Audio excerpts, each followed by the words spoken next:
Hello, guys. Welcome back to the Laker family.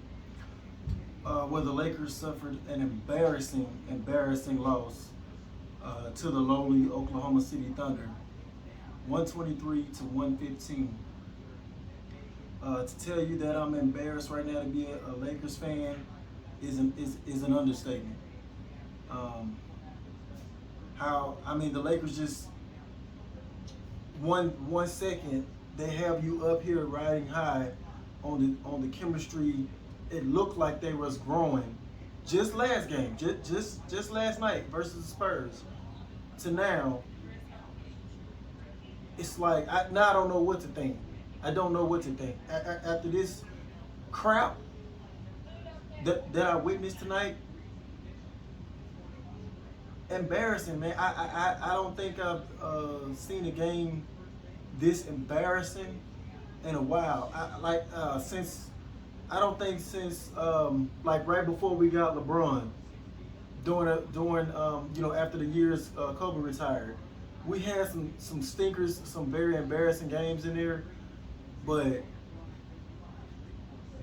when you got a team that's got major aspirations like the one we have built now, and you come out and you lose against, not just lose, you blow a 26-point lead to a team that's trying to tank.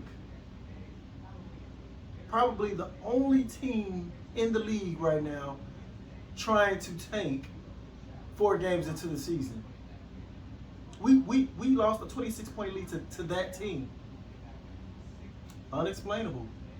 I, I got no excuses. I got no excuses. So all the people that wants to come in and say their jokes and all this kind of stuff right now, I mean, now's your time. Now's your time. You're free to come in with all type of cracks, anything you can think of, man. They deserve it. They deserve it tonight. I mean, we come out first quarter flying high, man. 41-19. We dominated the first quarter, and it's supposed to be an easy win. At that point, you're supposed to step on their necks, and your stars are supposed to be sitting down fourth quarter. We were beating them so bad, and I was like, Anthony Davis, he had like maybe 15 points or something like that. I was like, okay, well, he might not even get a chance to see 20 points or 25 points tonight, because he's probably gonna be sitting most of the second half. Nope, didn't turn out that way.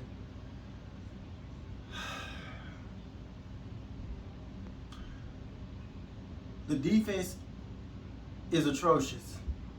Yes, I know we have a completely different team this year, but to have a so-called defensive-minded coach, Frank Vogel, is just highly unacceptable.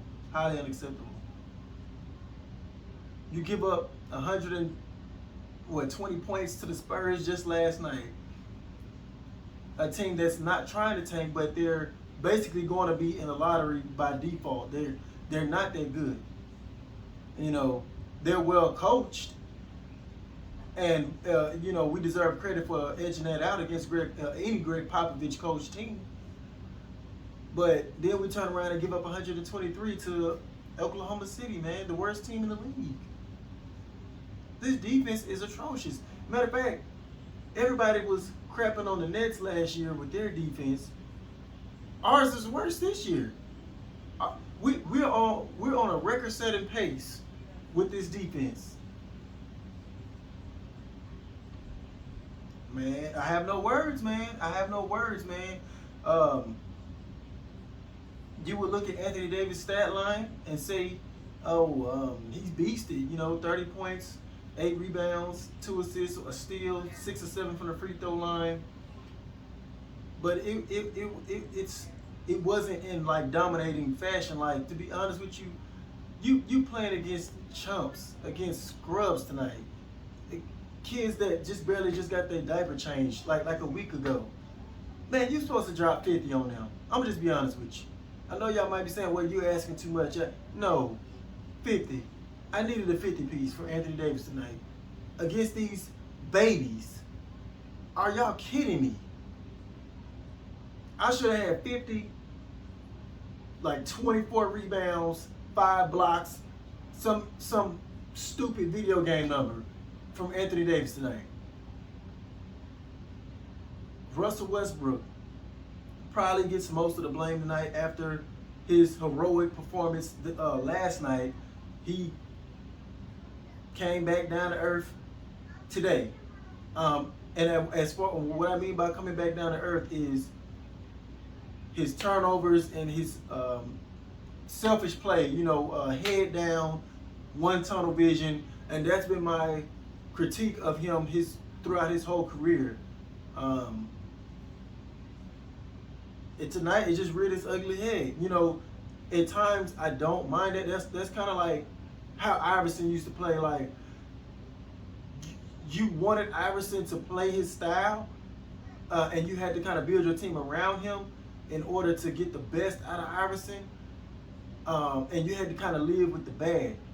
But at the same time, when you're aging, just as Iverson did when he started aging, those flaws started becoming more pronounced as your greatness kind of dips a little bit. So Russell Westbrook is still capable of, scoring or whatever, and averaging triple doubles like he did tonight, 20, 14, and 13. But because he's not uber athletic anymore, or like as we see how John Morant is playing this year, he's not that level of scoring anymore. Now his bad play is starting to kind of outweigh that if he doesn't give us enough scoring output. 20 points is decent, and the 13 assists is decent, but you cancel that out with 10 turnovers. 10 turnovers, and then not only that, you start getting other players out of rhythm when you're just trying to do it all. You're getting other players out of rhythm. They're seeing less touches. Therefore, you get Melo out of whack. Malik Monk went 1 of 5 for the 3-point line, and after just having that clutch 3 last game, tonight he pulled up in somebody's face and airballed a 3. Melo quickly got another chance at 3, to tie the game up at the end of the game, and he missed it worse than what Malik Monk did, and he was wide open. It wasn't even close. I don't want to start just bashing one guy, or you know what I mean, because this was a collective, just like it was a collective team effort against the Spurs last night. This was a collective meltdown. A collective meltdown, man. And a guy that's disappointed me even more than Russell Westbrook is Dwight Howard. We're not getting nothing from Dwight Howard, man. I expected more from him.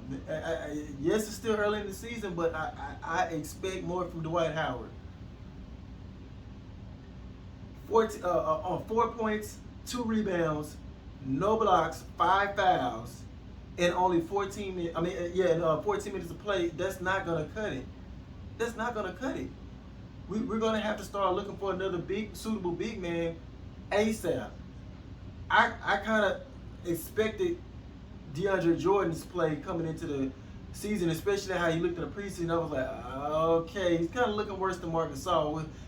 We can't really do too much with that. If anything, he's just a body. We'll throw him out there for a couple of fouls for a couple of minutes just in case. The book is kind of written on DeAndre Jordan. But Dwight Howard, I expected more. Man.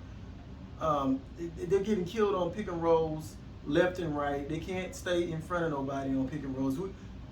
All these teams are exploiting us with the pick and roll. And we didn't have the LeBron James again tonight, which I didn't think we was gonna need him. I did not think we was gonna need him. So the best lineup was when Frank Vogel went ahead and went with Davis at center. The floor opens up so much, and Anthony Davis looks like he turns into Giannis as far as ball handling and being able to do more when he's playing at that center position. When he's at the 4 and you got a dead body in the game like DeAndre Jordan, that takes away from Anthony Davis' game, in my opinion. It just relegates him to kind of like a one or two dimensional player, and it's he's less effective that way. Teams are able to kind of scheme a little bit better when you have a dead body sitting there in the middle of the paint and that you don't even have to worry about. So it's like, is Frank Vogel going to learn anything? Is he going to learn? I thought maybe he learned something from the Spurs game. You know how bad the lineups. I mean, how bad the production was when you had Dwight and DeAndre Jordan in there for long stretches. I thought he learned something, but apparently he didn't. It's like almost as if he has worse offensive IQ than what Luke Walton did. And that's pretty bad. Luke Walton was pretty bad. So Frank Vogel is going to find himself on the hot seat real soon here if he does not get it together. And if he had defense, any type of semblance of a defense, we would have time to iron out any mistakes on the offensive end. And it's not that much stuff to iron out on the offensive end. We put up 115. It's sad, man. This is sad. And what I've said, what my fears are starting to manifest themselves, and what I thought what we were going to have problems with as far as being able to control other explosive guards and shooting guards, it came true. You know, it's holding true right now. Shai Gilgeous-Alexander. 27 points, 5 3-pointers, 8 of 10 for the free throw line, 9 rebounds, 5 assists, only 2 turnovers. We're getting cooked by other teams. All they got to have is an average to explosive guard. We're gonna get cooked. We gonna get cooked. Giddey, some guy named Giddey. He went Giddey on us tonight. 18 points. God, 2 3-pointers, 10 assists. I swear, we're going to get so many guys paid this year. We're going to get so many guys paid this year playing against us. Guys are going to end up getting multi-million-dollar contracts off of just playing us. It's embarrassing. We went from making Jakob Poeltl look like Shaquille O'Neal 2.0 to tonight some guy named Giddey looking like Reggie Miller or somebody. Like, come on, man. It's embarrassing. Guys that you can't even name. I don't even think Thunder fans can name some of these guys, man. Baisley, 20 points, 4 3-pointers, 4 steals, 8 of 14 from the field. Some guy, unknown Roby guy off the bench, 4 or 5 from the field, 13 points. Lou Dort, 17 points. He's not even a scorer like that. Favors old ass, 15 points, 6 rebounds. Jesus Christ. I mean, God, dog. We controlled the first quarter and just crapped the rest of the game away. We gave up 37 points in the second quarter, 41 points in the third quarter, 41 points. Are you kidding me? Then 26 points in the fourth quarter to only our 20 points. Freaking believable.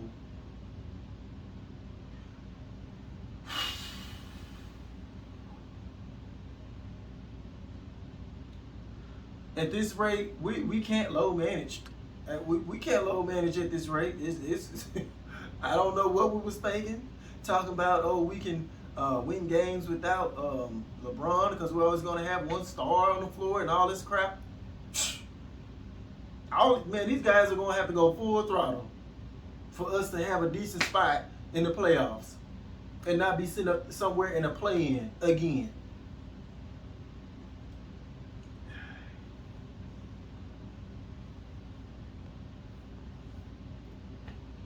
This game just left me scratching my head the whole time. I'm like, am I really witnessing this as it was unfolding before my eyes? Like, oh my God.